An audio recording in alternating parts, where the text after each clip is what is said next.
Hello guys, welcome to my channel ভ্রমণ প্রেমী। আজ মহাসপ্তমী দিনের কর্মব্যস্ততা কাটিয়ে বেরিয়ে পড়লাম দুর্গাপূজা পরিক্রমা করতে। আমাদের উদ্দেশ্য ছিল হুগলির জিরাটে দুর্গাপুজো দেখা। কলকাতা ও কল্যাণী ছাড়া হুগলির জিরাটে খুব ভালো দুর্গাপূজা হয়ে থাকে, তাই 2025-এ দুর্গাপূজার ঠাকুর দেখার প্ল্যানটা অবশ্যই জিরাটে একবার করবেন।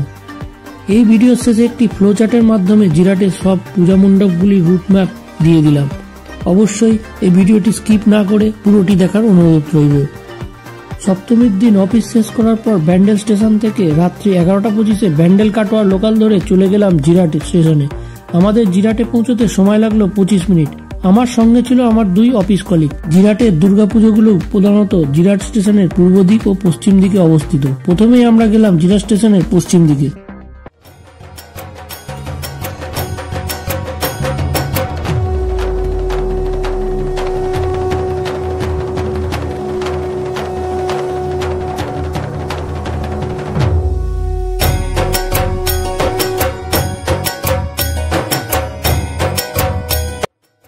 জিরাট স্টেশন থেকে মাত্র 5 মিনিটের দূরত্বে অবস্থিত সবুজ সঙ্গের প্যান্ডেলটি। এই প্যান্ডেলটি জিরাট স্টেশনের থেকে বাস স্ট্যান্ডের দিকে অবস্থিত। এই প্যান্ডেলের থিম ছিল দুবাইয়ের সুখোই টাওয়ার। মিউজিকের তালে তালে আলোকসজ্জাটি দেখতে খুবই সুন্দর লাগছিল।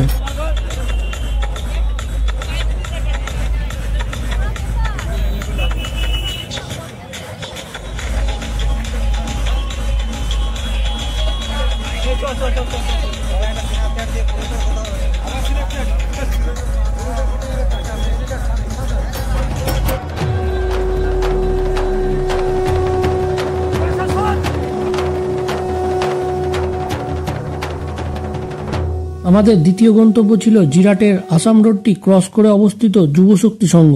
এবছরে যুবশক্তি সংঘের থিম ছিল চীনের বৌদ্ধ মন্দিরের আদলে তৈরি প্যান্ডেল। রাত্রির অন্ধকারে লাইটের আলোয় খুব উজ্জ্বল লাগছিল এই প্যান্ডেলটিকে।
যুবশক্তি সংঘের প্যান্ডেলটি দেখার পর আমরা একই পথে পিছিয়ে এলাম জিরাট স্টেশনের দিকে।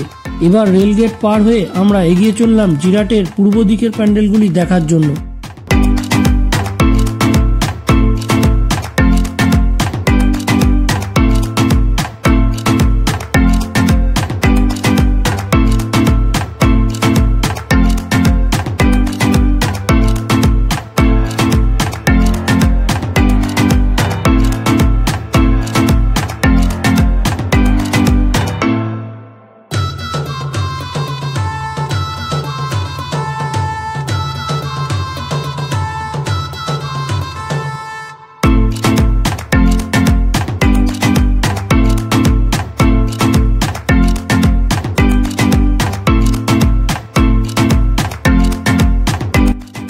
রাস্তার দুধারের আলোকসজ্জা দেখতে দেখতে আমরা পৌঁছে গেলাম জিরাট স্টেশন পাড়ায়।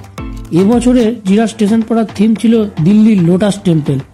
অপূর্ব আলোকসজ্জা দিয়ে তৈরি এই প্যান্ডেলটি দেখতে সত্যিই পদ্ম ফুলের মতোই লাগছিল।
এবার জিরাটের প্রধান রাস্তা থেকে কিছুটা বাম দিকে গেলে তুলনামূলকভাবে একটু ছোট পুজো মণ্ডপ হলো জিরাট নট্টপাড়ার দুর্গাপূজা।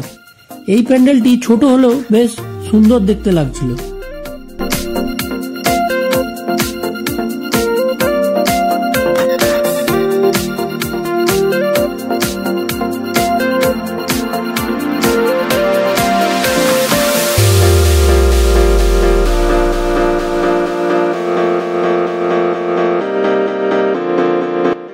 জিরাট নট্টপাড়ার ঠাকুর দেখার পর একই রাস্তা ধরে ফিরে এসে প্রধান রাস্তা ধরে একটু এগোলেই জিরাটের কলোনি বাজারে দুর্গা মণ্ডপ আপনারা দেখতে পাবেন।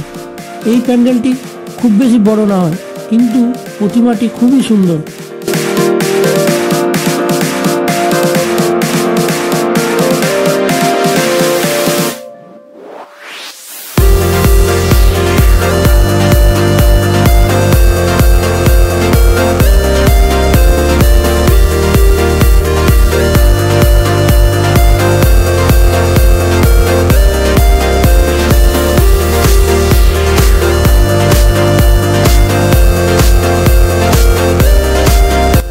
রাস্তার দুধারে আলোকসজ্জা দেখতে দেখতে আমরা পৌঁছে গেলাম জিরাট আদিবারোয়ারির মণ্ডপে।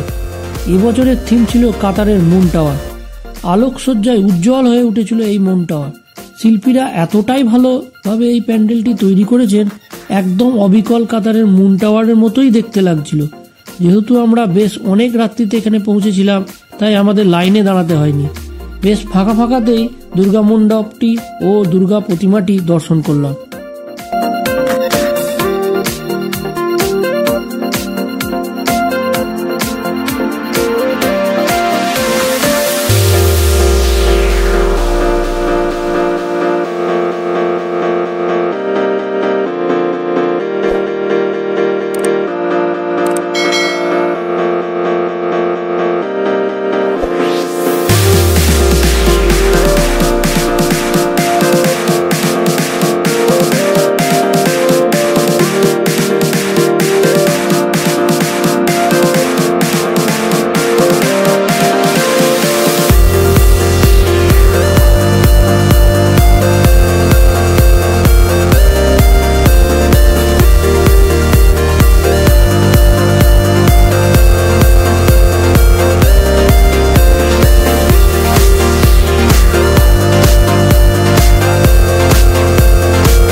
জিরাটের আদিবারোয়ারির প্যান্ডেল দেখার পর আমরা সামনের দিকে একটু এগিয়ে গেলাম এবং তারপর বাঁ দিকে গিয়ে আমরা পৌঁছে গেলাম টিএনএস ক্লাবের পুজো দেখতে।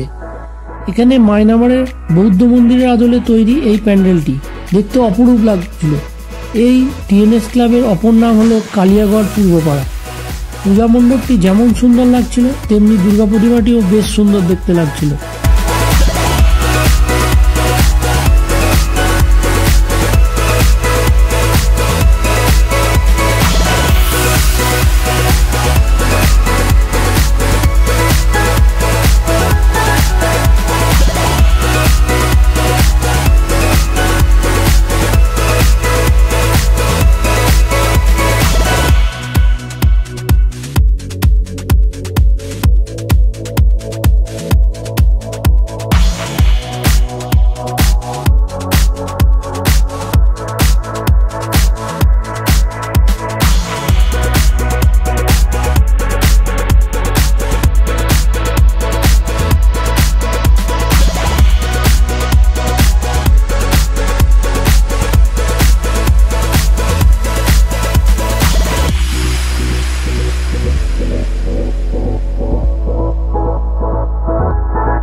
বিএনএস ক্লাবের মণ্ডপ দর্শন শেষ করে আমরা একটু সামনের দিকে এগিয়ে চললাম। রাস্তার দুপাশের আলোকসজ্জা দেখতে দেখতে পৌঁছে গেলাম বলাগড় মঙ্গল সমিতির দুর্গাপূজা মণ্ডপে। এবছরের থিম ছিল ডিজনিল্যান্ড। এই প্যান্ডেলটি বাচ্চাদের বেশ ভালোই লাগবে। দুর্গা প্রতিমা ও দুর্গা মণ্ডপ দুটোই খুব ভালোই হয়েছিল।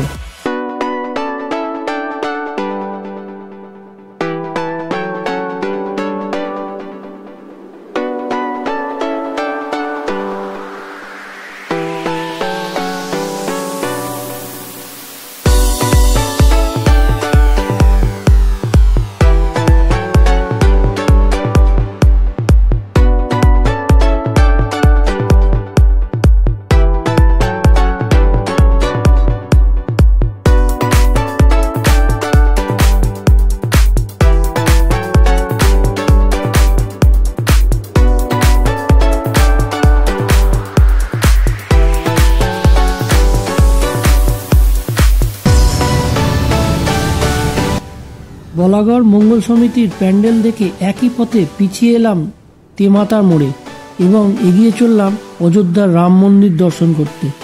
তবে এই পথে যেতে যেতে একটু ছোট পূজা মণ্ডপ জিরাটের তেঁতুলতলার প্যান্ডেলটি দেখে নিলাম।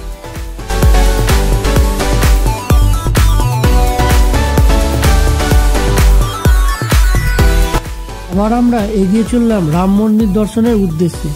দেখতে দেখতে পৌঁছে গেলাম জিরাট শ্যামাপ্রসাদ স্মৃতিসংঘের মণ্ডপে। অযোধ্যার রাম মন্দিরের আদলে তৈরি এই মণ্ডপটি দেখতে অপূর্ব লাগছিল।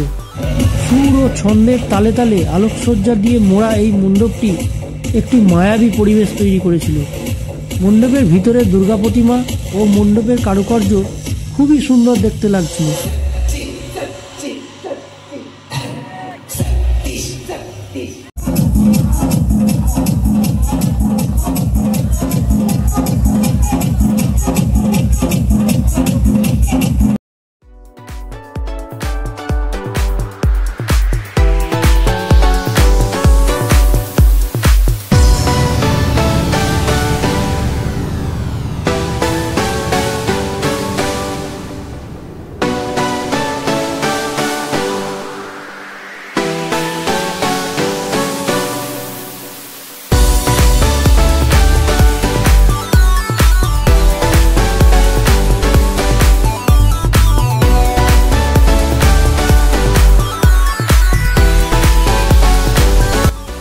যাই হোক, এই বড় পুজোগুলি ছাড়াও আরও অনেক ছোট ছোট প্যান্ডেলও আমরা দর্শন করলাম। আর এইভাবেই ভোর 4টের মধ্যে আমাদের জিরাটে পূজা পরিক্রমা শেষ করলাম। জিরাট স্টেশনে ভোর 5:16 হাওড়া কাটোয়া লোকাল ধরে ফিরে পড়লাম বাড়ির উদ্দেশ্যে। স্ক্রিনে জিরাট স্টেশনের পশ্চিম দিকে এবং পূর্ব দিকে যে বড় বড় পূজা মণ্ডপগুলি হয়ে থাকে সেটাই একটা ফ্লোচার্টের মাধ্যমে আপনাদের সামনে তুলে ধরলাম। চাইলে আপনারা স্ক্রিনশট নিয়ে নিতে পারেন। এই ভিডিওটি যদি আপনাদের একটুও ভালো লেগে থাকে, আপনাদের কাছে অনুরোধ রইল আমার চ্যানেলটি সাবস্ক্রাইব করার জন্য আর আমার ভিডিওটি লাইক, কমেন্ট ও শেয়ার করার জন্য। অসংখ্য ধন্যবাদ।